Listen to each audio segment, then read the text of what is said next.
Fala, investidores, tudo bem? Que bom poder falar com vocês mais uma vez.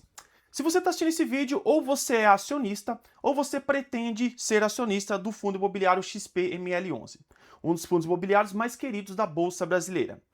E, caso você não saiba, já trago uma informação no começo do vídeo que esse fundo imobiliário acumula prejuízo no ano de 2026. Isso mesmo, acumula prejuízo.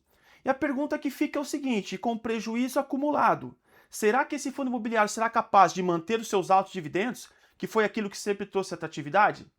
Nesse vídeo eu vou te mostrar dados que ninguém está mostrando e ninguém está falando. É um vídeo que você tem que assistir até o final. Meu nome é Rodrigo e é um prazer falar com você como sempre.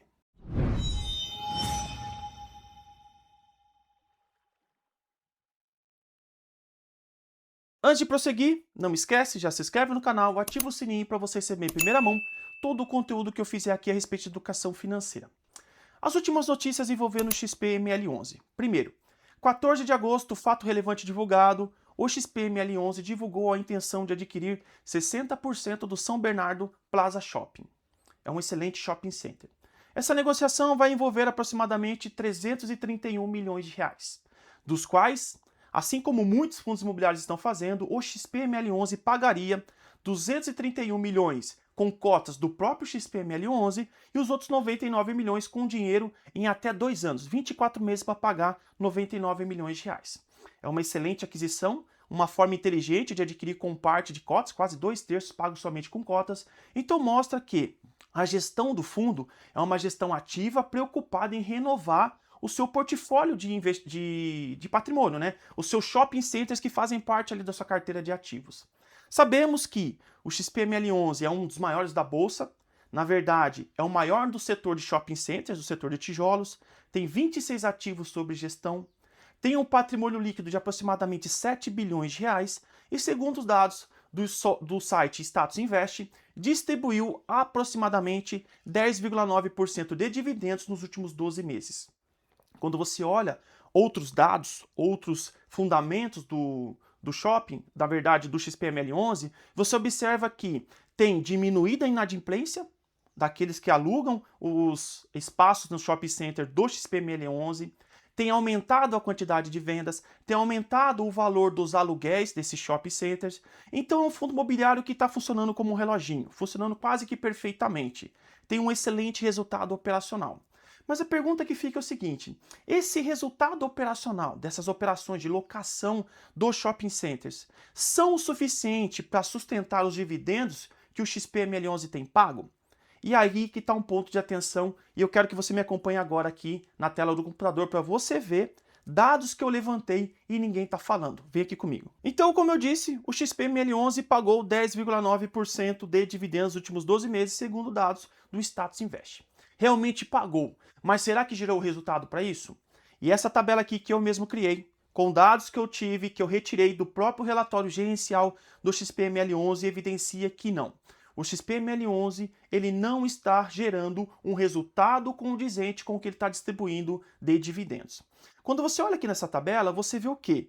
O resultado gerado pelo XPML11, o resultado distribuído e o saldo. E o saldo desse ano, considerando os 6 meses desse ano, é negativo, em mais de 27,5 milhões de reais. Vou repetir. O XPML11 distribuiu mais dividendos, distribuiu mais dinheiro para os seus cotistas a título de dividendos do que gerou de resultado. Olhando para os 6 meses desse ano, em janeiro foi o único mês que ele fechou no verde, fechou positivo. Nos demais meses, todos fechou no negativo. E como eu disse, acumulando aí nos primeiros 6 meses desse ano, mais de 27 milhões de reais no negativo. E a que se dá isso aí? Por que ele está distribuindo mais do que ele está gerando? Desde 2024, o XPML11 tem a política de pagar 0,92 centavos por cota para os seus acionistas. Se o fundo performou muito bem no mês, ele vai distribuir 0,92. Se o fundo performou muito mal, ele vai distribuir 0,92. E essa política, divulgada inclusive em guidance, né, na intenção dos gestores, essa política de pagamento de 0,92 de forma fixa, independente do resultado, é que está causando esse resultado negativo para o fundo imobiliário. Quando você observa os primeiros 6 meses, como eu disse, apenas em janeiro fechou no positivo. Todos os outros fechou no negativo. E se eu fosse olhar, por exemplo, o dividend yield médio pago nesse ano, considerando esses 6 meses, teria um dividend yield médio de 0,88%.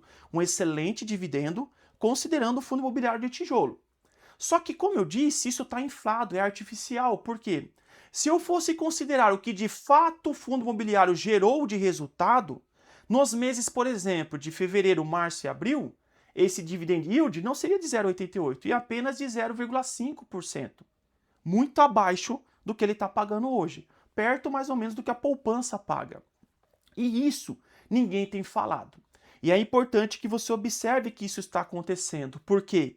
É um condicionante para você decidir se vai ou não investir nesse fundo imobiliário. E muitas pessoas poderiam se perguntar, Rodrigo, da onde que vem esse dinheiro que ele está distribuindo? Se você está dizendo que ele não tem gerado isso de resultado, da onde é esse dinheiro que ele está distribuindo? Essa explicação é muito simples, tá? O fundo trabalha não só com a compra de shoppings e a locação dos seus boxes, vamos assim dizer. Ele trabalha também com a compra e venda, com a gestão ativa. Então, grande parte do que ele tem distribuído de dividendos acima do que tem gerado de resultado vem de um caixa acumulado. Então, se você me perguntasse, Rodrigo, o fundo consegue manter essa política de pagamento de 0,92 centavos? No curto prazo, com certeza ele consegue, porque ele tem em caixa hoje aproximadamente 151 milhões de reais, o que corresponde a algo perto de 2,42 centavos por cota. Então, no curto prazo, é possível que ele mantenha essa política, mas no longo prazo, isso é insustentável. Dá uma olhadinha comigo aqui nesse slide que eu tirei do próprio resultado, na verdade, do próprio relatório operacional divulgado pelo XPML11. Você vê aqui várias colunas, e essas colunas que você vê no azul um pouco mais claro, o que é? É o resultado acumulado não distribuído. Em outras palavras, é o caixa que o XPML11 tem. E desde janeiro, esse caixa tem diminuído. Por quê? Ele está queimando o caixa para manter a sua política de pagamento de dividendos de 0,92 centavos. Como eu disse, no curto prazo, isso é plenamente justificado e sustentável. Mas no longo prazo, isso não se justifica e não se sustenta. Um fundo imobiliário ou uma empresa ou qualquer pessoa que você falar, você não precisa nem ser um especialista em investimento, aquela pessoa que gasta mais do que ela gera de resultado, ela está fadada ao fracasso. A minha opinião é que o XPML11 terá que rever a sua política de dividendos. E já há sinais de que isso vai acontecer. Nesse próximo slide aqui, você observa o que também foi retirado do relatório gerencial da divulgação de resultados, mas não de julho e sim de junho. O XPML11, ele divulga o seu guidance. O que é o guidance? É a perspectiva de alguma coisa que ele quer fazer no ano. Nesse caso, ele tinha um guidance de perspectiva de pagamento de dividendos. O XPML11 dizia aos seus cotistas, eu vou pagar a vocês esse ano entre 0,92 centavos e 0,86 centavos por cota, independente de quanto eu lucre ou se eu tenha prejuízo. Essa era a intenção do XPML11. Em junho, já houve uma mudança nesse guidance. O teto continuou o mesmo, 0,92 centavos, mas o fundo diminuiu. Caiu de 0,86 para 0,83 centavos. Isso já é um grande indicativo de que a própria gestão está vendo que no semestre tem um saldo negativo e não pode continuar queimando caixa da forma que está fazendo. Porque para manter isso, ele teria duas saídas e eu vou falar com você aqui, voltando aqui comigo. Então, quais são os dois caminhos que o XPML11 tem? Ou, na verdade, para ele manter os 0,92 centavos, para ele manter o dividend yield de 0,88% ao mês, ele tem dois caminhos só acessíveis. Ou ele melhora os seus resultados operacionais, o que eu acho muito difícil de acontecer. Porque quando eu olho para o resultado operacional, está correndo redondo.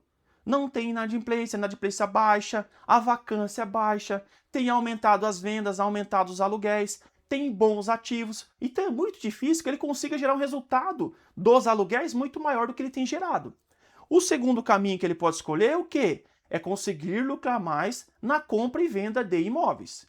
Só que isso exige uma negociação ativa muito ferrenha, muito perigosa dos gestores. E que sentido que eu falo? Nem sempre haverá bons negócios para ser feitos.